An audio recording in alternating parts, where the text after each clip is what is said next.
त्यावेळेला मी एक ट्विट केलं होतं आणि सांगितलं होतं व्यापारी आहात, व्यापार करा, आमचे बाप बनायचा प्रयत्न करू नका.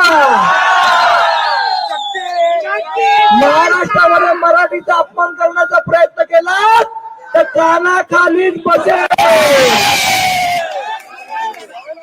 मला असं वाटतं जो संदेश आपल्याला द्यायचा होता,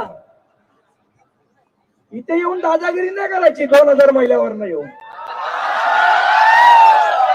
हा महाराष्ट्र आहे, इथे काय होणार आणि काय नाही होणार हे आम्ही ठरवणार, आमचा मराठी माणूस ठरवणार.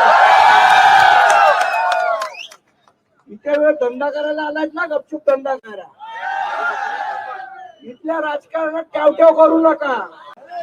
त्यावेळेला मी एक ट्विट केलं होतं आणि सांगितलं होतं व्यापारी आहात, व्यापार करा, आमचे बाप बनायचा प्रयत्न करू नका. महाराष्ट्रामध्ये मराठीचा अपमान करण्याचा प्रयत्न केला तर कानाखालीच बसेल.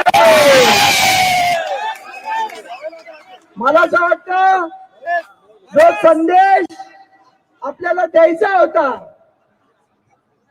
इथे येऊन दादागिरी नाही करायची 2000 महिल्यावर येऊन. हा महाराष्ट्र आहे, इथे काय होणार आणि काय नाही होणार हे आम्ही ठरवणार, आमचा मराठी माणूस ठरवणार. इथे वेळ धंदा करायला आलाय ना, गपचूप धंदा करा. इथल्या राजकारणात ट्याव करू नका.